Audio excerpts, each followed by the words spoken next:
Well, praise the Lord and pass the ammunition. We're back.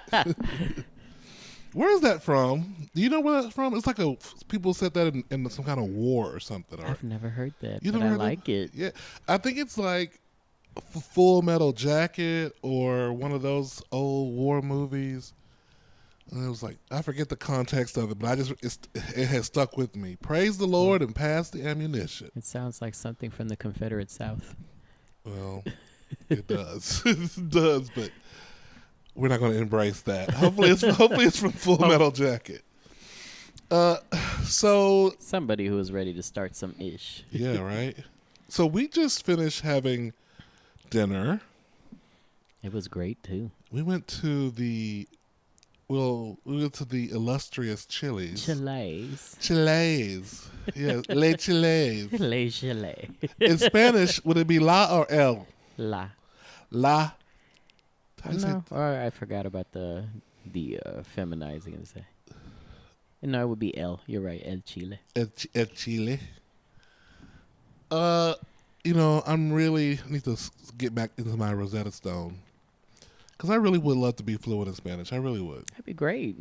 I really would like to. I'd love to see you negotiate at the shops across the border. I would love to be, in Mexico and be all like, because I have the basics. Cause I could be like, what is it? ¿Dónde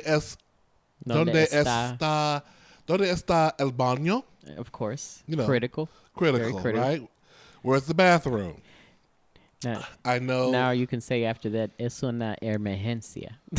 What? Was that an emergency? Where's the bathroom? It's an emergency. It's an emergency. The look you would get. Es una emergencia. Es una emergencia. The look you would get from this. ¿Dónde a la playa? Está la playa. ¿Dónde está? Why do you want to skip the está? Mm-hmm. ¿Dónde está la playa? Where's the beach? Exactly. You got that one. A la derecho. A la derecha will be to the right. A la derecha, to the right. How do I say to the left? A la izquierda. A la izquierda. Yeah. It doesn't ring the same in Spanish as it does in English. To the left, to the left. Yeah, it does. A la izquierda, a la izquierda. That's cute. That's cute. But I do want to be, because I feel all like, good when I'm, like I remember going to Cozumel and being all like, Yeah, I mean, you can get by without it, but it's more fun when you have the ability to do so. And like, we have a custodian at work, and she's, I'm assuming she's Mexican. And she and I'll be like, "Hola, cómo está?" and things like that, and she'll just start talking fast, and I'm like, See. She's trying to take you there. She is, and she knows that I'm a beginner. She knows I'm a beginner because she asked me, because we had a little conversation, and she was like, ¿hablas español? And I was like, poquito. Yes, and she's like, and I can't remember. I don't remember what she said, but so sometimes when I see her coming, I'm like, hola, hasta luego. So I'm like, don't. Gotta keep it going though. I mean, that's you don't learn it unless you try it. That's true. I just feel be feeling like, can you? How do you say slow down? Más despacio. Despacio. That's mostly how people say. You gotta say lento, which means slower. Lento. But despacio is probably what conversationally would be used normally. Sí, roja. Just kidding. Stop, Red. I'm just kidding. No, I mean, obviously, I'm fluent in Spanish, but yes. Yeah, I mean, I've claro. But I've played with other languages the same way you're doing like that. I used to work with a girl, one of my previous jobs, who was from Thailand. Oh. And we kind of made a deal with each other every day that we'd work together. It's like, I'll teach you a word in Spanish. You teach me a word in Thai. And I got pretty good at the time. I had another coworker who was Thai, and she came in, and she was like, and I was like, oh, sawadee ka. She was like, oh, sawadee. And I was binging. And she was like, what? Oh, you're really good. I said, that's all I know. That's as far as sawadee. So sawadee is how you say hello in Thai. When you say sawadee ka, is when you're addressing a female. Say the last part again. Sawadee ka. Ka. Mm-hmm. Sawadika. So she would reply back, Sawadi, hello. And then I'd say Pinging Avan, which is kind of what's happening. Now I sort of speak Thai. 3 languages. Spanish, French, because oui, monsieur. Voulez-vous coucher? Of course, that one. I know that one. I mean, this isn't a language episode, but I'm having a good time talking about this. I know. I love languages. My question... Chinese, ni hao ma. Ni hao. Shishe. The thank you. Well, ni hao's hello. Shishe, thank you. Japanese. Konnichiwa. Ohio. Oh, he's showing out now. He's showing out. Maybe just a tad. So, tell me, because I always think, can you really learn language by watching a TV show that you don't understand? Maybe if there's subtitles involved, that might help. Because I'll be thinking about that sometimes, or I think about, like, I'll think about downloading Spanish music, you know, and just listening to it and thinking maybe I'll pick up stuff. Like, one of my favorite Spanish songs is, I think I told you this before, is La Camisa Negra. Tengo la camisa negra. That's one of my favorites. Y'all, if y'all don't know nothing about that, you need to get into that. Juanes. That's his name, Juanes? The name of the band is Juanes. Juanes. I just remember the dude on the cover of the thing. It goes something like this, y'all. Tengo la camisa negra. Negra como tengo el alma. Oh, yeah, alma. I remember that. I love it. I have a black shirt, black like my soul. Yeah, I mean, it's a sad song, but it's so upbeat. It's very upbeat. It's a jam. Yeah. Is it a popular song in Mexico? Oh, yeah. Is it like a? I mean, it's an older song now, right, but when it debuted, it was up for Record of the Year in the Spanish Grammys and the Latin Grammys. So yeah, it was a big hit. Oh, see, I was with it and didn't even know it. Mm-hmm. Yeah. Look at you, so ahead of your time. You know. I stay. I try. You know, there's a song in Portuguese. I think I told you about this song. We talked about this before. Magdalena. You heard that song? Hey, Magdalena. Da, da, yes, da, da, I have. da, I think I might have played it too. I'm sure we have, because we've been jamming. We've had jam sessions with, on your big speakers before. Yes. So I'm sure I played it then. I love that song. I don't know what they're saying. I like it when you DJ. I love to when DJ. I get to drive and you get to ride in the passenger seat playing DJ, that is just bliss. I love to do this. That's like another career, I think, for me, like in another life. Although we are entering into an age of music that I don't care for, so now I think I may be like more of an old school DJ. Like drill music? Uh-huh. What is that? Do you know what that is? I have not heard of that. It is. It's. I've seen it. Like there was a whole. Put your phone out. Can you put your phone out and look it up real quick? What is drill music? Because I saw some guy talking about it. He was like, "Oh, that's not drill music," and blah blah blah blah blah. What I do appreciate, I know it's some innovative version of hip hop or some alt. It's like a derivative or another lane or another another denomination of hip hop, if you will. But I don't really know what drill music is about. But then again, I am. So apparently it originated in the south side of Chicago. Okay. Drill rappers, drill rap. Interesting. I had never heard of this. Yeah. See, I stay hip in terms of I know what's coming out, but I don't want to necessarily listen to it. So maybe what we'll do, we'll try to, in a future episode, we will have listened to some drill songs. We'll figure out what's our most favorite drill music songs if we can stand to listen to it. Yeah, I'm intrigued. Yeah. So let's get into today's episode. Our first segment that we're talking about today is what is so great about being gay that has absolutely nothing to do with sex? Oh, that's a loaded question. No pun intended. I'm about to say you already messed up. Or unloaded question. So, I think, once you come to terms with your sexuality and embrace yourself, I feel like the possibilities are endless, just limitless. So obviously I do music, I play several instruments, I sing a little. Yeah.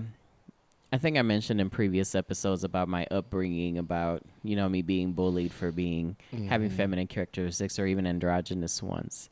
So obviously, my speaking voice and my singing, my speaking voice is probably higher than your average male. I mean, I'm obviously no Barry White or what you talking about, Willis? Ironically, when I sing, I can't hit bass and baritone notes. Can you get down there to the ground? Get down low. You're gonna be getting some of our listeners in your DMs. You keep talking like that. They know better. They already know that I got this high ass voice. Oh my gosh. No, but Your singing voice. So I was one of those gay kids that, when I sang the song, I sang the guy part and the girl part. I grew up in the 80s where we had a lot of great duets and things like that. And I didn't want to just sing the guy part because I was a guy. I mean, I had the vocal range for it. And so why not hit those notes? Well, and that carried into my 20s and my 30s and now my 40s. Musically speaking, I can sing in anywhere from a 3.5 to 4 octave range, on a good day. But that leaves a lot of room for me to sing all kinds of parts. Yeah, that sounds really cool. Yeah, so 40-year-old man being able to sing a song by a 15-year-old girl. But if I was straight and living amongst the straights with, especially when people are so quick to question the straight man's behavior and see if they're suspect, those would be the kind of things that I avoid. But when you've come to terms with being gay, stuff like that doesn't stop you, and you have all the room in the world to express and release your creative genius. Oh, that's what we are. So it's the freedom.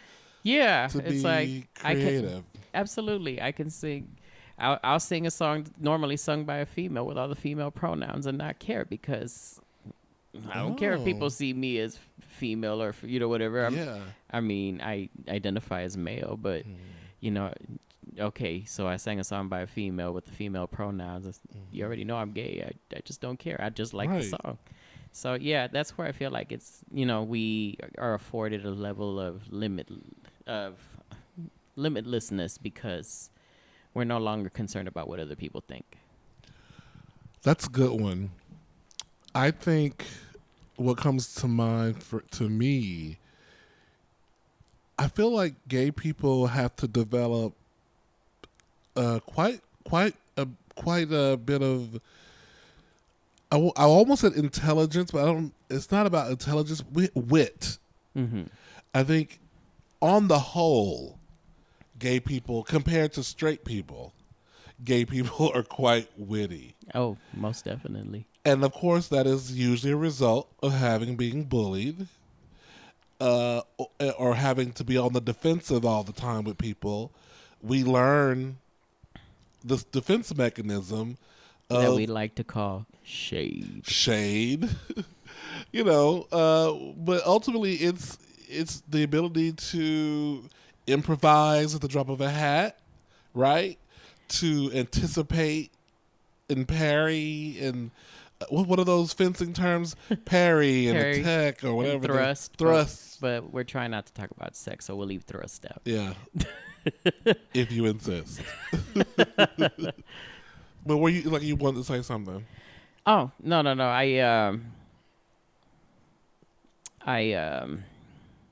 It's like we're talking the shade and all of that.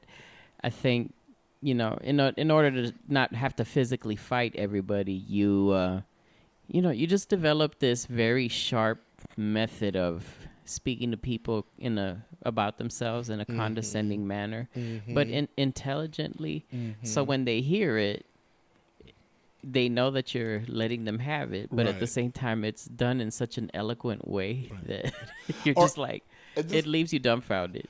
I'm on this group called Gay Life After 40 on Facebook, and somebody made a post about how they had were getting accosted on the highway by somebody, or like they was honking at them, just like being rude or something, and like they pulled up to them at some point.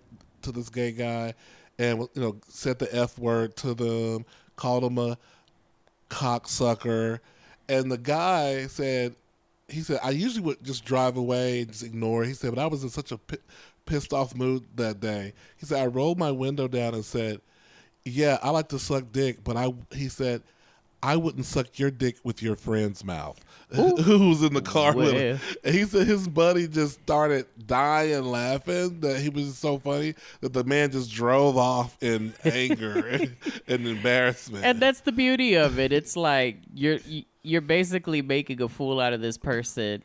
Everybody else is going to be entertained by the wit behind it, exactly. But at their expense. Totally. So I love that about us. I love that. Like, what does Monique say? I love us for real. Mm-hmm. Yes, I love us for real. So what else? What else do you think is fabulous about our community other than sex? Just how many of us there are out there.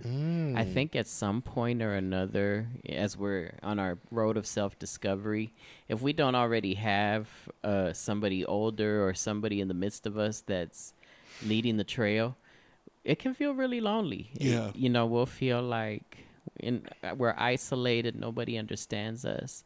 But when you get to a point where you do run into other people that are like you, that have been through the same struggle as you, and I think that's one of the beautiful thing about Pride events is, like, holy crap, I'm not alone. There's like millions of people just like me. Mm-hmm. People that, love differently, but are true to what they love. Right. That is a good thing about the Pride events, to just see that you're not alone and that you even have people who support you, right? Yeah, let's not forget all the allies. Yeah.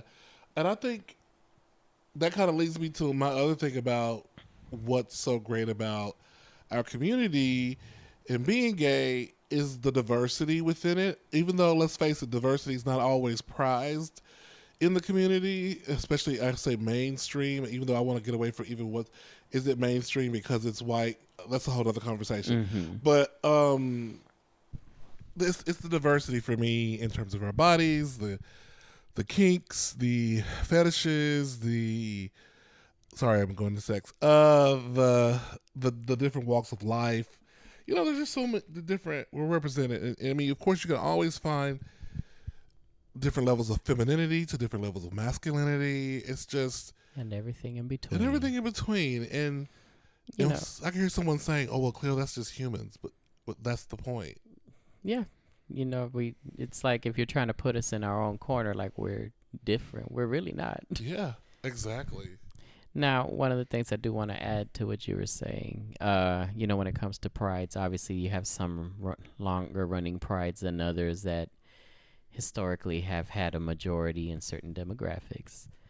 But one of the things that I appreciate about it is that I really do feel, and I encourage people to experience it the same way, is that your presence matters.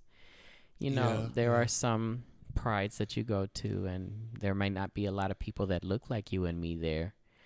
But, you keep attending them long enough and it'll draw some people. It's true. When you and I went to the Gay Bear Campground, and there wasn't a lot of people of color there. Not at all. But the few that we did see, when we saw them, we were like, oh, wow. This is good. And I think it was good for them to see us. And I even think it was good for the white folks, too, to have some brown folks there. Right. A little seasoning. Mm-hmm. A little paprika, a little garlic powder. Put some cinnamon in the milk. Yeah, I went to TBRU, this big bear event in Dallas several years ago, and we went to one of the parties, and it was predominantly white. So me and about 3 of my friends went in there, the only brown ones there in the middle of the dance floor. All of a sudden, 3 more joined us, and then 3 more, and it just kind of started drawing them in, and we just had a ball. I hear so many other people that look like us talking about those events that they never have a good time, and I can understand why, because it's severely underrepresented. Yeah. But if you, I've always feel like you you can bring the party with you. True. If you've got a group of people that you hang out with and do that, I am more than happy to do a takeover. Yeah, most definitely. I'm trying to think, but even amongst people that we look alike, I know sometimes people still feel on the outs, because some people who go to those events are very antisocial or shy people, and if you're someone who hasn't been going to a particular event a lot, you might. And I know I'm digressing. You might feel a little like left out, or what have you. So people who are hosting these events, you really need to have outreach for the newbies. Like, how are you bringing people into the fold? Because everyone is running around like it's a family reunion going, and they should. Like, hey, I haven't seen you all year, blah, blah, blah. And it should be like that. But the newbies don't know nobody. So I have mixed feelings about that, because there are some people that are genuinely shy and might have some social anxieties. I think there are other people that just like to be chased, so they'll act like, oh, I hope I get to talk to somebody this year. I didn't talk to anybody, and it's really like it's like, come find me, because I'm not going to exert the energy to find you. Gotcha. But I've attended a lot of events over the years, various ones, ones that cater to different demographics. And I don't know what it is. When I go to these events, I just become a social butterfly. Like, you do. I talk to everybody. You're like a whole social slut. But yeah, I'll be the one that if I see some shy person standing by themselves having a drink, I'll go introduce myself. But one of the things that I've done with one of my friends in previous years, we'll show up with a crap load of Jello shots that I made the day before, like a cooler filled with 200 Jello shots, and then we'll start going around handing them out to everybody, whether we know them or not. What's this? This is a Jello shot. Introduce ourselves, and I'd say about 99% of the people are receptive to it. It's a great way to break the ice. It is. That's true. Okay. Anything else we like about, I guess this kind of leads to the next topic. I love that we kind of create our own chosen family as gay people. We can't. Not that we abandon our biological family. Oh, of course. But, being in this walk of life, you're going to run into people that, if you're fortunate enough to run into people that can understand you on the deeper level based on what you're going through, because they've been through it too. Yeah. Most of the time our family's going to be straight. Yeah, most of the time. Yeah. If we're lucky, they'll be affirming. If we're not, then that's just something we'll be coping with. If you're really lucky, they're gay too. Right. But, but for those that don't have that type of connection or support with your biological family, we are hopefully fortunate enough to find people that we can relate to on that level and build our chosen family. And when we say chosen family, of course, we're talking about, the people who come into our life who are our friends, who we are like, you're my brother, you're my sister, not by blood, but because I choose you, you've chosen me, and, it's a good thing. Do you have any gay people in your family that you know of, like within your first, second generation? I have a sister. Your sister's lesbian? Uh-huh. She's lesbianic? And we have the same birthday, too, just 8 years apart. I did not know you had a lesbianic sister. Well, I didn't know either until her second husband outed her to me. Escándalo. Escándalo. When did she do that? When did he out her? So I guess he didn't necessarily out her, but apparently they had separated because of that. Because she had moved on. And she liked the vagina. Yes. So, he called, which I found really odd that he called me, because we met one time and we'd never spoken since. Wow. So when her husband called me, and he's like, hey, you should call her, check on her, but keep an open mind. He was like, oh, this is strange. So I called her. She was doing great. She's just bringing me up to speed on everything. And then she, just came out of the bag and came out the closet to me and everything. Older, younger sister? Older. Okay. And she was like, I didn't know how to tell you, her mother and her children weren't really accepting or this and that. And like, why? I'm like, I don't know why I wouldn't accept you when we're kind of in the same boat. Right? Did she know you were gay? She didn't. Oh, she didn't. No. Oh, so you came out to her too? Because I can be a little unclockable sometimes. Yes. Totally. Yes, unclockable. Yes, unclockable. Yes. That's your new cologne fragrance. Unclockable. What does that smell like? That smells eucalyptus and poppers. Not poppers. I got a headache already just thinking about goodness. that. Oh my gosh. Jeez Louise. Oh my God. That actually made me think about something when you were talking about, I lost it. I'm at the age where it's so easy for me to forget shit. Mm-hmm. But yeah, no, we see each other from time to time. She lives in the Midwest, so we'll make plans to meet up. And I've actually been contemplating if she'll have me, maybe working from her home for about a week. Oh, you should reach out to her. Yeah, apparently. Send her this episode. Right. Hey. Apparently, I'm the better cook. Oh well, hell yeah. She hints that I haven't had her cooking like that yet, but I wouldn't mind going up there, busting out the cast iron and making a few meals. Oh, fun fact: she's also half Native American. Oh wow! Oh, that sounds pretty. half Mexican, half Native American. Oh wow, that sounds like a pretty combination. From the producers that brought you the movie classic Black, Brown, and White All Over, and the director of the runaway hit Honey, I'm Leaving You for a Younger Man, comes the new period drama Twinkerton. Meet a clan of not-so-eclectic twinks vying for the financial support of the local sugar daddy. Cisco and Albert called it a movie only a friend of Dorothy could love. Time Out magazine said it's an embarrassment, not of riches. One Rotten Tomato commenter said, if you love Jackie's Back, you probably won't like this movie. Twinkerton, coming soon to the YouTube movie channel. Interesting.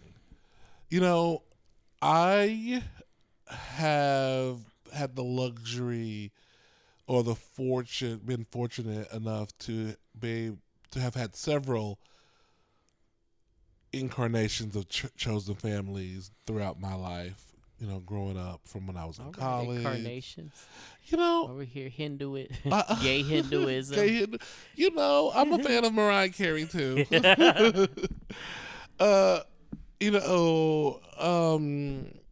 I just feel like really blessed. I feel like in this stage of my life, like there's you and Sean and Nathan and my friend Damon. Like there's other, my girlfriend Angela. I don't want to leave my Angela out. She's probably listening to the podcast. Right. She's faithful. Hey, she's girl. like mad you didn't mention her first. Yes. Save the best for last, girl. Save the best for last. Vanessa Williams said it best. When I first met her, this is another, what do you call it, digression. When I first met her, we were in undergraduate school, and I think we were in the hallway of the theater department, and she burped so loud. And I was like, yeah, that face you just made, that's what I made it, and I said something about it. I was like, oh, that is so ladylike, like being sarcastic. And she was like, well, she said something to the effect of, well, I'm not a fucking lady. Oh. And I was like, this bitch. And we became fast friends after that. Yeah, we were almost inseparable. Hey, Angela, love you. She's a lesbian now. just for the record. Oh, goodness. She wasn't always a lesbian. But she got there as quickly as she could. But she got it there as quickly as she could, and she is quite comfortable there. It's good. Yeah. I like it when people find their niche. Exactly. Totally. So, question for you. What are your top 3 albums? Ooh, of all top time. 3 music albums of all time. Yes. So I'm gonna go with albums that I can listen to from beginning to end without skipping a track. That I think that's a great caveat or whatever you want to call it. All right. So obviously, it's no secret I'm a big Mariah Carey fan. Honey got me. But I'm only gonna use one Mariah album for this top 3. Okay. But that's gotta be tough. Actually, it's not. It's not. It's gonna be the first album I ever heard from her, the one I fell in love with, her Music Box album. Dream Lover. There's a lot of hits on there. Dream Lover, Hero. then Hero, Anytime You Need a Friend. Yes, that album from beginning to end does it for me. Even the lesser known tracks, the very last track on that album, what's the last All track? I've Ever Wanted. Oh, I know that. Oh no, you're thinking about the Christmas one. No, like All I've Ever Wanted would be like the most amazing. How's it go? It would be the most amazing wedding song. If you only knew what I feel for you, if you only live for me the way I live for you. Okay, I remember that I'd be in heaven. Okay, I remember that. I remember that too. Now I remember that now. Mm-hmm. Okay, all right. There you go. You see, he gave y'all a taste. Record producers, are you out there? He gave y'all a taste. Okay, all right. So yeah, that's the first one. Second one. One of my most inspirational male singers, Luther Vandross. But it would be his Best of Love album, Volume 2. Now, mind you, it's a compilation of a lot of his songs that are already out there. But there's 5 tracks on there, 5 new tracks on there, and I love all 5 of them. Yeah. What's your favorite song from that album? It's All About You. How does that go? I don't think I know that. So the funny thing, I remember I was riding in the Greyhound past Houston, and I could hear it on the radio, and I was like, "What is this song? It sounds like Luther Vandross." I thought it was like such an amazing song. But it goes, "Lady, let me dry the raindrops from your beautiful hair. That's all I ever want to do. And darling," I forgot what it says from there. It's been a while. Oh, I saw that. I heard that drop in that range. You did for us to go up the stairs. You went low and you ran up the stairs. I saw you. You know what? I don't. You know, I know Luther is a vocal genius, but unfortunately, I put him in the category of Whitney Houston. Whereas, like, they have some big songs that I love, but I haven't heard any albums of theirs that I want to listen to straight from beginning to end. Like, you sing good, but I find some of the music a little boring. Yeah. At some point. No, I get that, and I have experienced that with a lot of Luther's albums, but that's the one album I could listen to from beginning to end. My third one, and it's actually a Spanish album. Ooh, educate but it's the an people. English, but it's an artist you'll know, Gloria Estefan. Oh, And Gloria! it's her Mi Tierra album. Mi Tierra, My Land. My Land. You know, she's Cuban. Very, very proud of her Cuban heritage, but that album from beginning to end was brilliance to me. What's the style of it? Montuno is what they call that style of music that she does in there. How does it go? Give me a song. Montuno. It's a slow tropical beat. It's okay. Yeah, so it's got a tropical beat. It's nowhere near as as quick or as salsa or merengue, but it's not as slow as bachata either. So it's not quite. Is it a little tango? Tango la camisa negra. You know we're going to be listening to that song when we're done recording. We might have to close the show with that. Right.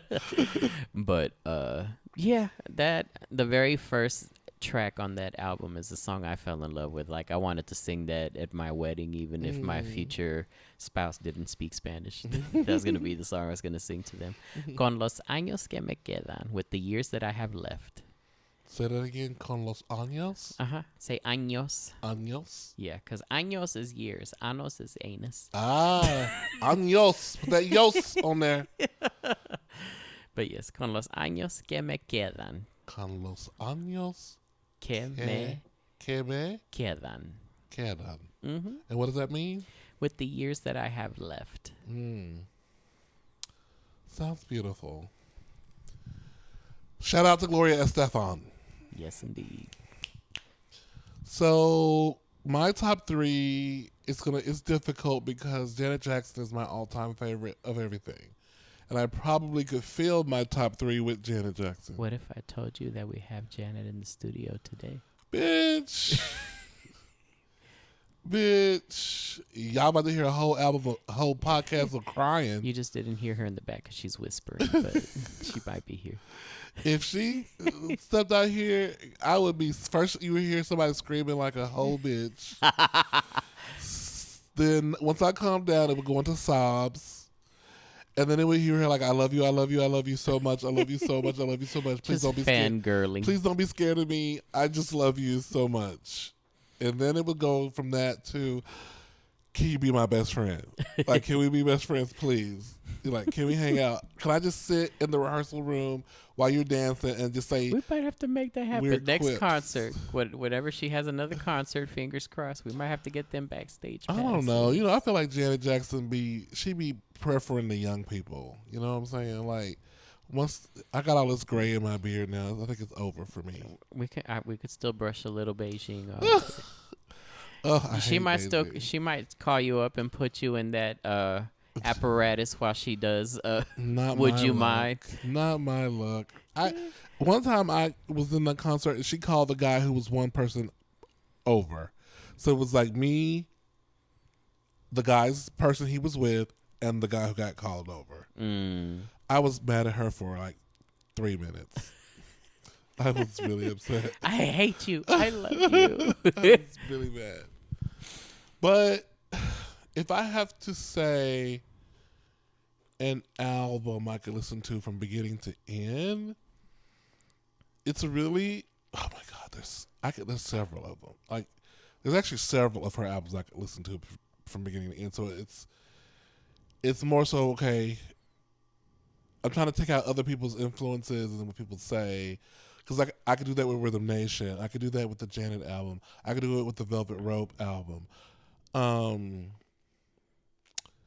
Those are probably the 3 albums I definitely could do that with. I'm going to say the Janet album. Or do I want to say the Velvet Rope? It's really between the Velvet Rope and the Janet album. I do love the Velvet Rope. The Velvet Rope is so... The Janet album was like an emancipation for her. It really was. From the sweet, innocent, let's wait a while to anytime, any place. You know, I'm going to go with Janet just because I also was being emancipated at that time. Mm-hmm. And it just brings back some really good memories of driving down the highway, listening to You Want This. Okay. And it was great. It was brilliant. You know, and the videos were so hot. That's the way love goes. My God. Gosh, right? Some of the best jazz instrumentals were played to That's the Way Love Goes. Like, they made their own versions of that song. I've heard amazing live performances from bands just doing the music to That's the Way Love Goes, and it's just, it just gives me the same chill that it did when I first heard it. Most definitely. I think another album I could listen to from beginning to end is Shania Twain's Up album. All right, a little country pop. Yeah, I really like. From the Canadian side. Mm-hmm. I love her some Shania Twain. She mixes it up, like you said, with the pop and the country sound. It's bright, it's heartfelt. I just really love Shania Twain stuff. I tell you, I hated so much when her and Mutt Lange got divorced because he cheated. I know, that's so unfortunate. Because they were such a dynamic duo. It's amazing how some people... I mean, I guess, maybe it was only meant for them to come together for the time that they came together to create the music that they did. Yeah, I mean, some people just work wonderfully, professionally, but personally, it just doesn't work. Yeah, so it's unfortunate that happened. And then I think my other album that I could listen to from beginning to end, I'm gonna have to give it to, and I'm gonna cut this long ass pause out because I'm thinking right now. That's fine. I think I'm gonna go back into my war chest of music here, and TLC's Crazy Sexy Cool. Oh God, yes. That was the album I could listen to from beginning to end. That was so sexy, and it's around the same time as the Janet album, I think. Ish. Yeah, it was the 90s. It was the 90s. Yeah, the R&B women were popping. R&B in general was popping. Yeah. Eddie Levert made a remark at an award show one time, and he said that R&B is like the bastard of the music genres. And I don't know what happened in the 90s, but it was just something magical. R&B got its time to shine, and all the vocal beasts that never would have been discovered had a chance to sit in the front, in the front of the stage. Yeah. And gave us some amazing music and so much inspiration that a lot of artists today still feed on. Totally. Well, those were some interesting albums between the two. Oh, we're not done with Crazy Sexy Cool yet. I mean, T-Boz, Left Eye, and Chili. Right? They were going from their, quirky teenage phase from What About Your Friends to literally being grown women. Yeah. Those bodies. You could tell the fitness because their arms were just amazing. I'm thinking about them, the flowy pajamas and Creep. Mm-hmm. Still with that red background. I mean, people throw around the word iconic a lot, but that was the iconic video because it has stood the test of time. I mean, if you saw anyone do silk pajamas flowing in the wind with a red background, you're going to think of TLC. I mean, that's what you're going to think of. Like, they copied off of TLC. And then, of course, we can't forget Red Light Special. Of course. Baby, it's yours. If you want it tonight, I give you the red light special all through the night. That's the Marilyn Monroe version of that. Under the brilliant production of Babyface. Yeah. That's a Babyface song. Babyface. Of course, Janet Jackson. She was primarily Jimmy Jam and Terry Lewis. Of course. Yes. But especially during that time, yeah. But yeah. Well, Red Light Special was Babyface. I'm sure they had other producers for their other tracks. But that one, ooh. Was that the album that they did a Prince cover? I think it was. If I Was Your Girlfriend? Yes. If I was your girlfriend, would you let me dress you? Let me pick out your clothes before we go out. Not that you have left. So tired. Those are the things that being in love's about. One of the lesser known songs in that album that I really loved was Let's Do It Again. Ooh, let's do it again. 'Cause I wanna make sweet love to you, baby. Let's do it again. I wanna go all night long. It was Chili that did it for me. Don't you? Well, Chili was like, you give me pleasure, unlike any pleasure that I felt or ever seen. I can't get enough of you and me. Don't like my pleasure. Each and every waking moment that you're here with me, I'm in ecstasy. Yes. Do it again. Ooh, that song was a bop. It was. Mm-hmm. See, somebody was like, "Oh, they didn't believe me that I knew all the songs on the album." But see, I do. I remember that. There's a lot of interludes too. It was. Everybody was copying Janet Jackson. Don't nobody doing no fucking interludes. So all your favorite albums have a lot of interludes in them. Oh, they do. But no, Janet takes the cake. She takes the cake. I'm trying to think. I don't think Shania had no interludes though. What was All For You, the interludes in them. Oh, that was. Guys are just so lame sometimes. What she say? You sound like. She say. What did she say? I wish I had something in me now, or something like that. She talking about she was sick. Oh. You remember that moment? And she go, and her friend says, "You sound like Fran Drescher," and she starts going. She's a clown. Yes, and it shows, and we thank her for it. We do. I actually rewatched the Janet Jackson documentary just a few days ago. Actually. Oh yeah. Yeah, because I was listening to a podcast called Janet Today, Tomorrow, and Forever. These two cousins have a podcast. And I mean, they do a good job for the most part. Sometimes I'm like, oh, what are y'all talking about? But for the most part, they love Janet Jackson, so that's what matters most. Right. And yeah, they were talking about the documentary. And I was like, oh, yeah, you know what? I should watch that again. And I actually did enjoy it. I'll be honest. I skipped episode 1 because I didn't want to see all that shit about growing up in Gary and being on Vegas Strip and working and doing on Fame. I want to start. You wouldn't want to go to Gary to see the Jackson compound? No thanks. Start me at this is a story about control. Oh, there you go. That's because I'm starting there. I mean, of course, I have the Dream Street album and the Janet Jackson album because I just had to because I'm a fan and it's just my duty. Miss Janet, if you're nasty, right? But no, I wanted to watch all that part about her and Renee and and see Tina talk, and I love to see everybody praise her. That's actually my favorite part. Mm-hmm.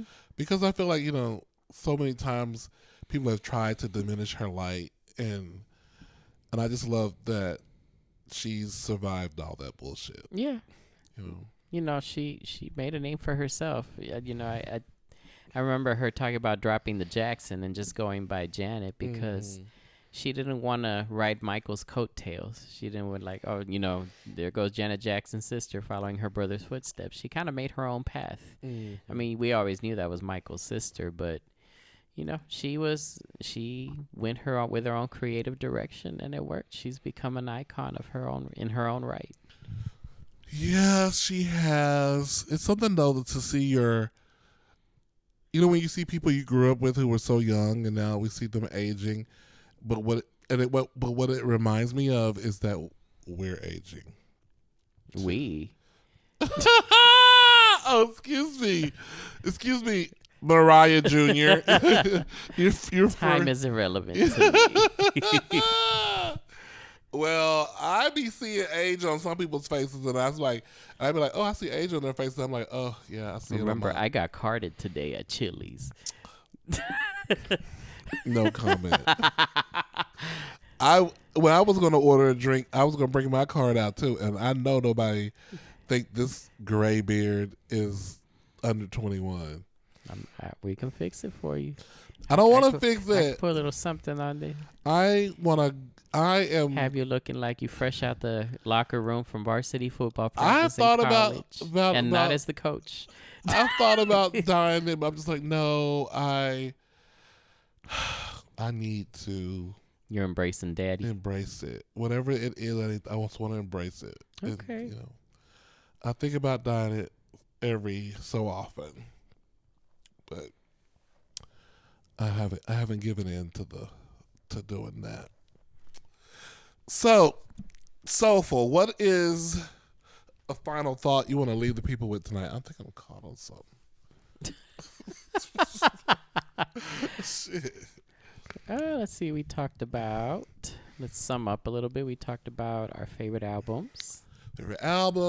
Chosen families, and how fabulous it is to be gay and not just the sex. Well, if I'm going to leave with a final thought, I will go with the chosen families.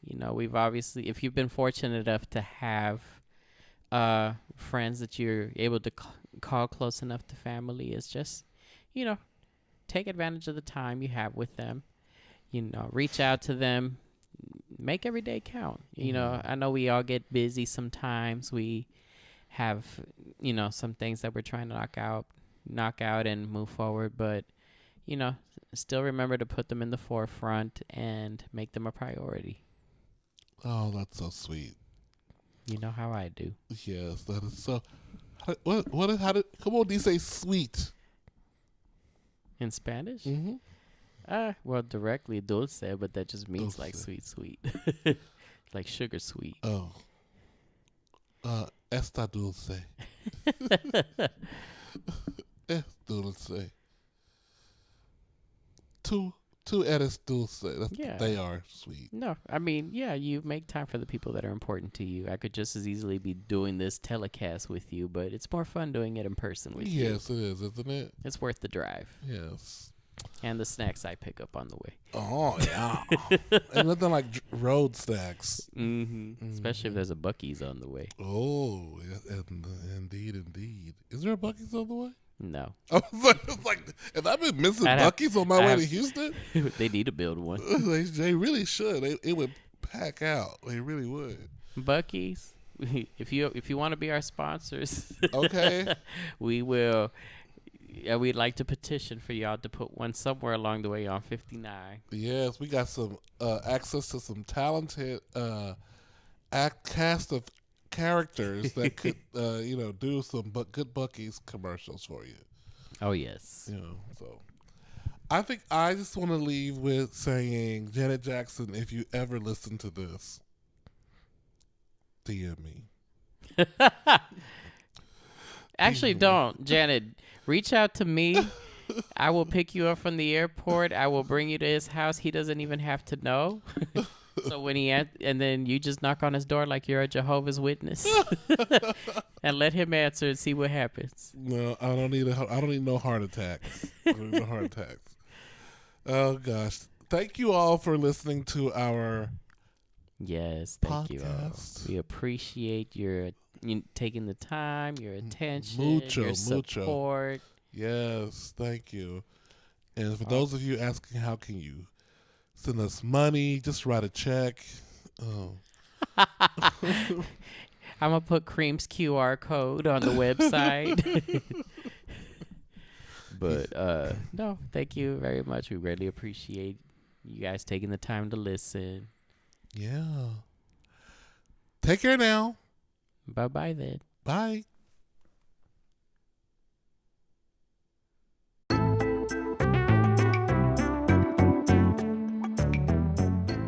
Ba-ba-ba-ba-ba.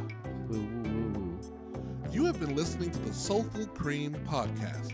And honey, we are so thankful for you listening to our little old podcast. Whether it was your first time or the 100th time, we are grateful for you. Be sure to share this podcast with your friends. Don't keep us all to yourself now. We are the Soulful Cream podcast.